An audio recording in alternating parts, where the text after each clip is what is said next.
Olá pessoal, beleza? Sou o professor André Salada, pode me chamar de Salada, viu? Mas não é sobrenome não, tá ok?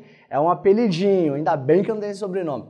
Pessoal, sou professor de Geografia de vocês, fazendo uma divisão aí de frente com o professor Anderson, aquele rapaz bonito que deu aula para vocês agora há pouco, você viu esse vídeo, foi legal. Enfim, eu sou a versão um pouquinho piorada do Anderson, tá ok? Gente, eu vou dar geografia para vocês a princípio e voltando mais para a geografia do Brasil, tá bom? Então a gente vai fazer uma introdução a essa nossa primeira aula, nosso primeiro encontro. Eu tô achando muito legal a forma com que você tá me olhando, né? A forma com que eu tô te olhando, tá rolando aquela química, né, de professor e aluno. Vou começar fazendo uma introdução da geografia do Brasil, tá ok? Galera, a primeira coisa que a gente precisa saber algumas informações básicas, né? Como que está o Brasil no mundo, seu tamanho, sua população, o que isso implica, né? Até onde vai ser positivo ou não, uns aspectos gerais, comum, como o clima, como o relevo, mas é muito básico mesmo. Aquele beabá que a gente tem que saber para conseguir avançar o conteúdo, ok? Vamos nessa? Pessoal, esse mapa que você está olhando agora é um mapa que vai mostrar, vai estar destacando os 5 maiores países do mundo. A gente pode ver que o nosso Brasilzão está aqui, tá? O nosso Brasil ele vai ocupar a 5ª posição.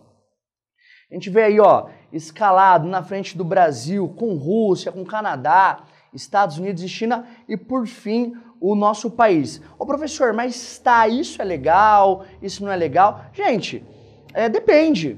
Se o Brasil ele ter políticas acertadas para conseguir explorar o que possui de recursos naturais, que ele vai ter bastante, inclusive pelo fator de tamanho, é positivo. Pode ter um retorno legal pra gente. Então fique esperto nisso. O tamanho do Brasil é uma coisa muito boa, tá? E tem algumas bancas, o Enem ele pode estar cobrando, por exemplo, como que esse tamanho do Brasil pode favorecer um Brasil evoluindo numa questão de produção agrícola, de ser o país que é tão esperado, de ser o primeiro em exportador de alimentos no mundo, né? A gente pode buscar essa resposta pelo tamanho. O Brasil ainda não é. O Brasil hoje ocupa a 3ª posição de país de produção de alimentos e exportação de alimentos, ficando atrás dos Estados Unidos e da União Europeia. Mas desses 3, o Brasil é aquele que mais pode crescer, tornar sua produção um pouquinho mais eficiente, ter políticas interessantes para camponeses, porque espaço tem, ter as terras mais produtivas. Então o tamanho é muito interessante, então ele é um fator positivo quando tem políticas acertadas, ok? Brasil 5º. Professor, qual que é o tamanho do Brasil? Vamos lá. Aproximadamente 8,5 milhões de quilômetros quadrados. Isso é muito legal, é muito bom, tá bom? Pessoal, outra informação que vai compactuar com essa do tamanho é que você pode chamar o Brasil de país continental. Tá? Professor, o que é isso?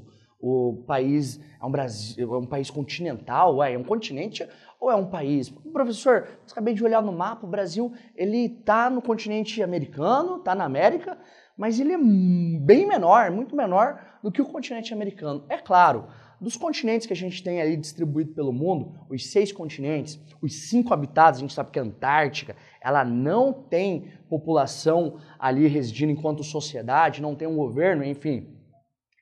A gente tem o Brasil muito próximo do tamanho com a Oceania, tá? Se é 8,5 milhões de quilômetros quadrados que o Brasil tem, a Oceania hoje ela tem 8,9. Então, olha só, é um tamanho muito próximo de um continente. Viu que legal? Então, por isso a gente vai falar que o Brasil e esse top 5, né, de países, até a Austrália, que é o sextinho, você pode chamar aí que são países com dimensões aí continentais. Sabe a Europa? Aquele continente bem famoso? Então, a Europa, quando você pensa na Europa, para um pouquinho, pensa aí comigo em alguns países da Europa. Pensou? Olha só, vamos ver se eu acertei. Você não pensou na Rússia. Você não pensou, cara. Você não pensou, moça. Sabe por que você não pensou? Porque o primeiro contato que a gente tem quando expressa a Europa, a gente vai lembrar de Inglaterra, França, Itália, Portugal, Espanha, enfim. Alemanha, esses países que são popularmente conhecidos do Oeste Europeu.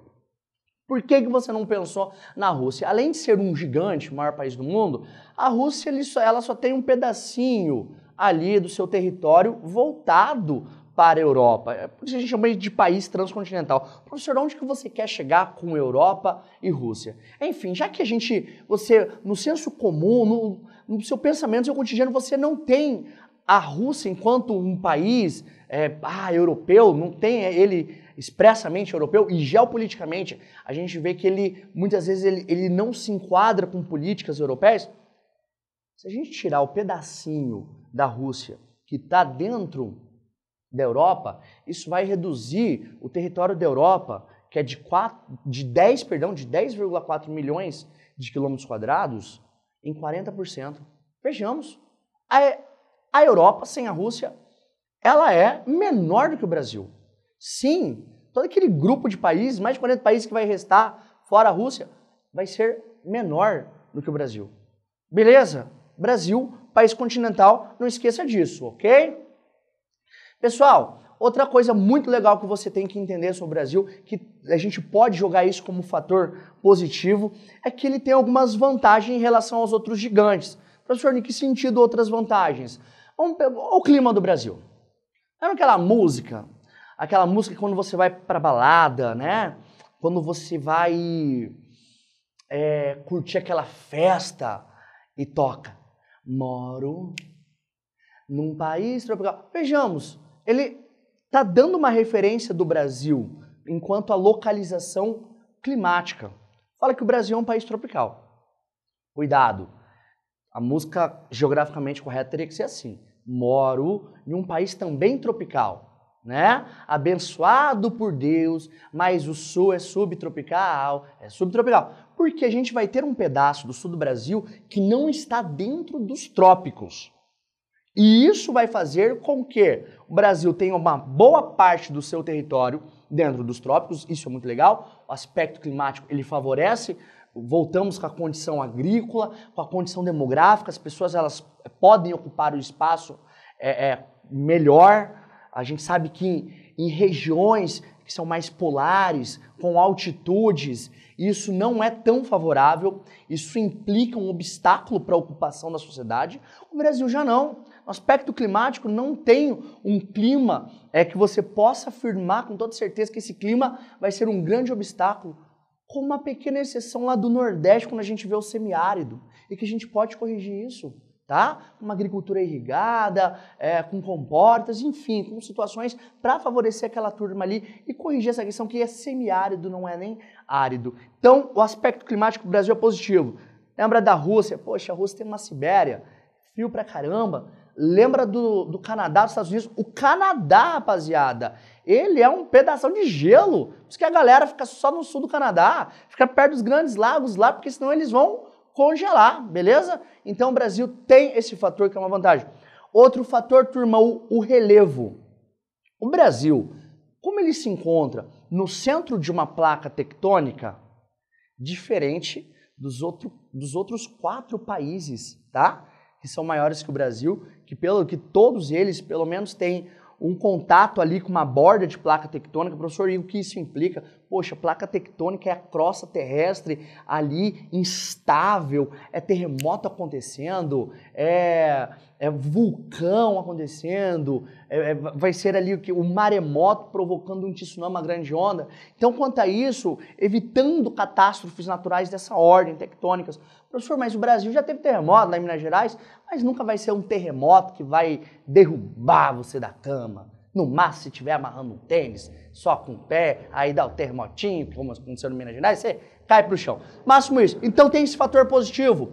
Relevo do Brasil, turminha, a forma da superfície. O Brasil é um país que não tem montanha, mas, professor, se tivesse montanha, ia ser legal tirar uma selfie lá, né?